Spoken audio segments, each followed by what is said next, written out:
전국에 계신 시청자 여러분 안녕하십니까. 무한 도전에 나가고 싶은 취업 전문가 고기환입니다. 예. 여러분들의 원활한 취업을 위해서 항상 채용을 연구하고 있습니다. 그래서 오늘 제가 오늘 좀 늦게 일어났습니다. 늦게 일어나서 좀 약간 게으르게 머리도 이렇게 하고 오늘 또 별로 할 일이 없었어요. 그리고 방송도 어제로 다 끝났고, 그러니까 다음 주에 이제 뭐 설날이 있습니다.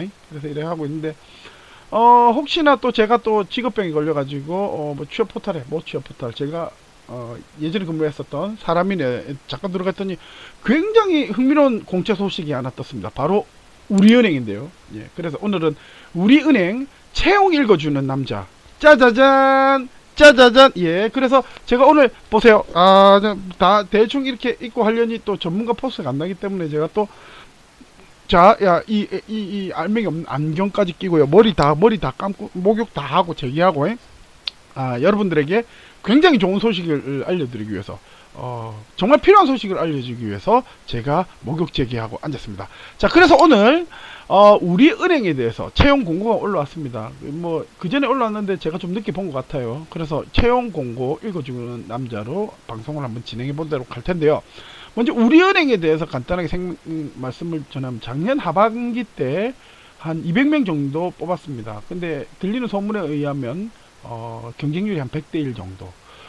그리고 또 여기 이 포털에는 여기 제가 이제 특별히 오늘은 사람인에 들어가서 보고 있는데요. 여러분 다 뭐 왼쪽에 보시면 이 나와 있는데 중요한 거는 몇 명 뽑는지 얘기를 안 해놨습니다. 인원이 000명이라고 해놨는데 신문에 이미 기사 다 떴습니다. 140명 뽑는데요. 140명. 그래서 오늘 이 부분에 대해서 설명을 좀 해드릴 거고요. 참고로 우리 은행이 최근에 공격적으로 투자를 좀 하기 시작했습니다. 그 전까지만 해도 지금 여러분 혹시 기억나시는지 모르겠는데 뭐 제일 지금 광고 홍보 많이 하고 있는 금융권이 바로 KB국민은행이죠. 국민은행 같은 경우에는 뭐 연합키움에서 이승기, 그 전에 이승기 했었고요. 그리고 굉장히 많은 지금도 연합키움 계속 하고 있죠. 그리고 저 누구지 뭐 체조하는 애 걔도 갑자기 요즘에 들어오는 것 같아요. 그리고 하고 있고, 그리고 이제 기업은행 같은 경우는 송혜 선생님이 하고 있고, 참고로 우리은행 같은 경우에는 5년 전에 장동건을 끝으로 지금 제가 알기로는 광고가 전혀 안 이루어졌던 걸로 알고 있습니다.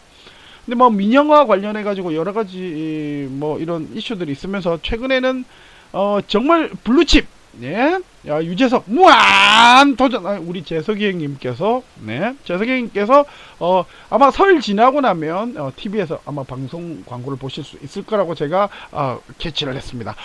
그래서 본격적으로 한번 들어가 보도록 할까요? 그래서 오늘은 몇 번째로 나눌지 모르겠습니다. 시간이 길어지면 쪼개도록 하겠습니다. 제일 마지막을 자기소개 항목 분석으로 마무리를 지어 보도록 할 텐데요. 끝까지 채널 고정 띠리리. 예, 알겠습니다. 자, 왼쪽으로 한번 봐주시겠습니다.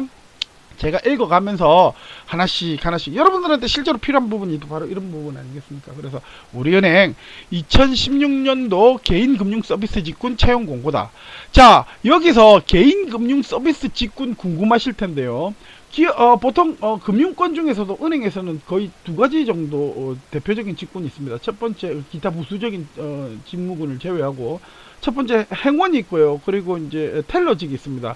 이 개인금융서비스 직군은 텔러직의 변환된 이름이다 라고 보시면 되겠습니다. 그러면서 좀 있어 보이게 행원들이 가져가야 될 직무, 그러니까 업무까지 조금은 넣었다. 이게 다르게 얘기를 하면 직원 수를 줄이고 일을 많이 시키겠다, 뭐 그렇게 이해를 하셔도 되겠습니다. 그래서 개인금융직군은 밑에 이제 설명이 어느 정도 되어 있고, 인원은 000명 아시죠? 000면 세 자릿수. 제가 말씀드렸습니다. 신문 기사 검색해보면 바로 140명 적혀져 있습니다. 전국 영업점이고요. 지원 자격은 학력, 전국민 연령 제한이 없답니다. 작년에 스펙을 보셔도요, 이런 것들은 원활하게 확인을 하실 수가 있고요. 그리고 작년 연말 기준으로 합격자 스펙을 검색해 보시면 정말 학력, 전공 이런 것들이 별로 없다라는 걸 바로 확인하실 수 있습니다. 한번 찾아보세요. 그거 별로 어려운 거 아닙니다. 네이버 포털에 검색해 보셔도 바로 나옵니다. 몇 개 한 위에서 한 5번째 글 참고하시면 되고요. 자, 단 2016년 2월 졸업자의 경우 반드시 해당 기간 내에 졸업해야 학위를 인정한다고 합니다. 이게 무슨 말이냐? 다시 한번 볼게요. 예정자의 경우 반드시 졸업해야. 예를 들어, 왜냐면 2월 졸업, 지금 보시면, 밑에 보시면 지금 2월 2일, 2월 3일부터 2월 19일까지 지금 하고 있거든요. 그런데 이제 이게 이제, 이 기간에, 졸업자들이 겹치죠. 근데 보통 졸업 유예한 사람 안 뽑겠다는 그런 소리입니다. 왜냐면 졸업 유예하면, 학교에 따라 좀 다르지만, 뭐 예를 들어 한 강좌 때문에 굳이 학교를 가야 되는, 그게 안 들으면 졸업이 안 되는 그런 학교들이 많거든요. 그럼 그걸 굉장히 강하게 했다라는 거는 그런 것들 때문에, 아니, 그런 것들이 아니라 그런 제도들 때문에, 학교의 제도들, 그리고 한 학점 때문에, 3학점 때문에 학교를 가야 되는 그런 수고로움 때문에 우리은행이 그 기존에 피해를 많이 봤을 때 이렇게 강조해서 나올 수가 있습니다. 그렇기 때문에 그런 거 많이 하시는 분이 있는데, 사실 나이하고 중요한 거지 지금 학생이냐 아니냐 그런 것들은 별로 중요한 게 아닙니다. 그건 얼마든지 말로 만들어낼 수 있는 부분이거든요. 그래서 졸업할 시기에 빨리빨리 졸업을 해라, 전문가로 그렇게 전문가 입장에서 그렇게 말씀드리고 싶고요. 그리고 당연히 병역필 또는 면제자로 여행의 결격 사유가 없는 자여야 되겠죠. 이건 어느 기업이나 어느 직무나 마찬가지입니다. 근데 여러분 착각하면 안 되는 게, 해외여행에 결격 사유가 없는 자라고 해서 다 해외여행을 보내주진 않더라고요. 예, 그렇습니다. 그리고 행이 여기서 이제 우리은행이란 뜻입니다. 우리 our bank란 뜻입니다. 당행, 인사관리 규정상 결격 사유가 없는 자. 이거는 그렇게 신경 안 쓰셔도 될 겁니다. 이게 뭐 예를 들어서 이런 거죠. 현격한 건강상의 문제가 있는 사람들, 예를 들어서 뭐 치명적인 뭐 에이즈라든지 이런 뭐 암이라든지 뭐 이런 사람들, 그리고 또 다르게 얘기를 하면 뭐 범법자들, 이런 사람들 안 뽑는다라고 보면 됩니다. 거의 대부분은 이런 거에 관계가 없으니까 상관이 없다. 요는 요렇게 이해하시면 될 것 같고요. 그리고 개인금융서비스 직군이란 설명이 되어 있습니다. 영업점 예금팀 빠른 창구 업무 전담. 여러분이 은행 한번 가보세요. 가면 이제 띵동 하면 이제 요 뽑죠. 요거 번호표 뽑습니다. 그러면 이제 요 앞에 보면 입구에 앞에 한 언니들 한 3명, 한 2명, 3명 앉아있는 분들 계시죠? 그런 분들이 텔러라고 하는데, 거기가 빠른 창구입니다. 저 왼쪽으로 쭉 들어가면 놀고 있는 아저씨들 많아요. 가끔씩 한 명씩 오면 그 한 사람당 뭐 한 시간씩 막 상담하고 있는데, 그분들이 행원이고, 예전에는 대학 나오면 행원이 되고, 뭐 고졸자들, 상고 졸업자들 텔러가 되는데, 이런 것들이 이제 점점 변형이 돼가지고, 지금은 개인금융 4년제 대학 나와도 텔러를 합니다. 근데 텔러라는 인식이 좀 안 좋아지는 경향이 있었죠. 그래서 개인금융 서비스 직군, 그래서 은행마다 약간씩 이름이 바뀌고 있다라고 보시면 되겠고요. 그리고 개인 고객 신규 발굴 뭐 이런 것들, 뭐 행원이든 텔러든 마찬가지입니다. 들어가면 뭐 예를 들어서 뭐 상품들 어느 정도는 팔아야 된다라고 생각을 하시면 돼요. 이런 것들이 가만히 돼야 되는데, 자기소개서 항목이나 면접에서 뭐 특히 우리은행 같은 경우에는 뭐 예를 들어서 어떤 전형이 있냐면, 영업이 아니고 뭐 신규 뭐 상품 뭐 파는 그런 어떤 면접 전형들도 간혹 가다가 있습니다. 그게 뭐냐면 여러분들 점점 소극적인 사람, 그리고 뭐 예를 들어 적극적이지 않은 사람, 이런 사람들은 남들 앞에서 말 잘 못하고, 이런 사람들은 금융권에 가면 정말 힘들어진다. 은행도 힘들어지고 본인도 힘들어진다 라고 보시면 되겠습니다. 자, 그렇게 이해하시면 될 것 같고, 그래, 입출금, 예금 및 신탁, 입출금, 예금, 이 정도까지는 텔러의 주요 업무였거든. 요거요. 뭐 신규 해지, 신탁 신규 해지 요것도 그랬고요. 환전도 그렇고, 전자금융, 예, 죄송합니다. 전화가 이 와중에 신한금융이 보시면, 신한금융에서 제가 이제 우리은행을 하는지 어떻게 알고 자기 신한금융 해달라고 하는데, 지가 알아서 꺼졌습니다. 자, 요거를 소리가 안 나게 한번 해놓고요.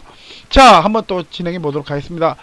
남녀 구분 없죠. 근데 거의 남녀 구분 없답니다. 근데 거의 솔직히 은행 금융권은 제가 봤을 때는 보시면 아시겠지만, 텔러들은 여자분들이 많아요. 구분은 없습니다. 일단은. 자, 근무 지역은 서울에 몇 명, 경기 인천에 몇 명, 지역이 나머지 0명. 거의 대부분이 서울 경기에 근무하겠다라고 보시면 되겠습니다. 상기 채용 인원 중 지방 지역은 대전, 충청, 강원, 부산, 경남, 대구, 경북, 광주, 호남, 제주는 지역 전문가로 채용 예정이고, 지역 전문가라는 말은 해당 지역 소재 고등학교 또는 대학, 이게 거의 NCS 느낌이 납니다. 해당 지역에 근무하는 지역 연구자를 어느 정도 채용을 하겠다. 그렇다고 해서 여기에서 예를 들어 금액이 차이가 나느냐, 그런 거는 아닐 겁니다. 자, 우대 사항 보겠습니다. 국가유공자 등 예우 및 지원에 관한 법률에 의해 취업보호 대상자 있습니까? 우대를 한답니다. 이거는 거의 우대란 말이 그냥 일반 우대하고 좀 다른데, 그러니까 우대라는 말을 그렇게 생각을 하시면 되겠습니다. 그냥 일반 우대 같은 경우에는 버스를 타면 경로 우대석 있죠. 거기 우리가 앉으면 어떻게 됩니까? 욕만 좀 들어먹을 뿐이지 쇠고랑 차지는 않거든요. 그런 겁니다. 근데 그게 어떤 거냐면 이제 토익 700 이상 우대 이런 것들은 거의 의미 없는 우대다. 700 안 돼도 지원해도 상관이 없다라고 보시면 됩니다. 그 이유는 뭐냐면요. 예를 들어 이런 겁니다. 예를 들어 이력서 동점, 자소서 동점. 그럴 때 토익 700 이상은 우대해 주겠다는 말인데, 이게 동점이라는 게 나올 수가 없거든요. 사람이 글로 뭔가 쓰는데 그게 뭐 예를 들어 사람이 또 보는 사람도 채점하는 사람들도 다 사람인데, 어떤 사람이 10점 만점이고 어떤 사람은 100점 만점이고 막 마음속으로 그런 게 많아요. 그런데 그게 명확하게 동점이다. 이게 말이 안 되죠. 그래서 이 동점이라는 자체가 말이 안 됩니다. 그래서 700이 안 돼도 지원해도 상관이 없다. 그리고 요즘에는 토익 점수 자체를 안 물어봅니다. 이건 금융권에도. 그렇게 보시면 됩니다. 자, 근데 거기에 반해 요거는 무조건 점수가 굉장히 많이 높습니다. 국가유공자 등 이런 사람들은 뭐 학벌하고 상관없이 뭐 다른 스펙하고 상관없이 취업을 하는데 굉장히 용이합니다. 자기가 선택권으로 아무 때나 다 들어갈 수 있어야 됩니다. 법적으로 이런 사람들은 정말 좋습니다. 그렇죠. 부럽습니다. 그리고 장애인 고용 촉진 및 직업재활법에 의해 장애인 지원자 우대합니다. 그럼 보통 장애인 같은 경우에는 2% 내외로 무조건 어느 직장이든 채용을 해야 되거든요. 그럼에도 불구하고 채용을 안 하는 건 왜냐하면 장애인을 채용했을 때 더 이익 말고 손해가 더 많이 날 가능성이, 오히려 벌금을 물어서라도 우리는 차라리 일반적인 사람을 채용을 하겠다라고 생각을 했을 때 장애인 채용을 사실 이런 말을 제가 자연스럽게 할 수 있는 이유가 우리 어머니도 아버지도 시각장애인 1급입니다. 그럼에도 불구하고 사회는 냉정하거든요. 뭐 그렇게 이해하시면 되겠고, 대신 그럼 내 장애인인데 뭔가 일반 사람들에 비해서 뭐 거의 비슷한 뭔가 능력이 있다. 그 능력을 표현해낼 수만 있으면 기업 입장에서는 그 사람들 안 뽑으면 오히려 더 손해거든요. 그래서 그런 부분들, 만일에 내가 장애가 어느 정도 있다. 그리고 요즘에 허리 아픈 사람요, 진짜 취업하고 싶을 때 참고를 하시면 허리 아픈 사람 웬만하면 가면 장애인 등급 나올 수 있습니다. 합법적으로. 그런 사람들이면 오히려 기업 입장에서 굉장히 좋죠. 근데 거의 군대는 갔다 오잖아요. 아무튼 그렇습니다. 그래서 요것도 사실은 어느 정도 적절하게 이용해 먹을 수 있다. 국내 거주 외국인 영업을 위한 기타 외국어 회화 능력.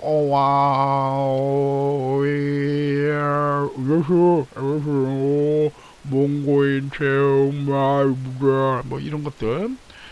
중국어, 베트남어, 마이너가 미얀마입니다. 제가 좀 압니다. 근데 캄보디아, 깔라낄라, 필리핀어, 필리핀어를 깔라토 뭐 하여튼 뭐 희한한 게 스리랑카, 태국어, 네팔어, 부탄어는 없네요. 방글라데시어, 뭐 깔루안가 뭐 있던데. 자, 봉사활동 수상 내역, 뭐 사회경력 보유자 우대인데 이거는 거의 신경 안 쓰셔도 됩니다. 자, 이게 직무, 그러니까 영업직하고 뭐 판매직, 외신 판매직하고 관계가 없으면 전혀 별로 도움이 안 된다라고 제 왼손 모가지를 걸 수 있습니다. 자, 2011년 2월 1일, 그러니까 보통 이제 대학교 졸업한 고등학교 때 적지 마라. 중학교 때 뭐 그 의미 없습니다. 중학교 때 그 왜 합니까? 그 선생님이 막 시켜서 하지. 그래서 대학교 때 이후 자발적인 것만 적으라고 하는 겁니다. 네가 그러니까 봉사가 뭔지 설명할 수 있어야 됩니다. 그런 것들. 자, 접수기간 보겠습니다. 접수기간은 자, 좀 이따 끊고 다시 2탄에서 뵙도록 하겠습니다. 채널 고정!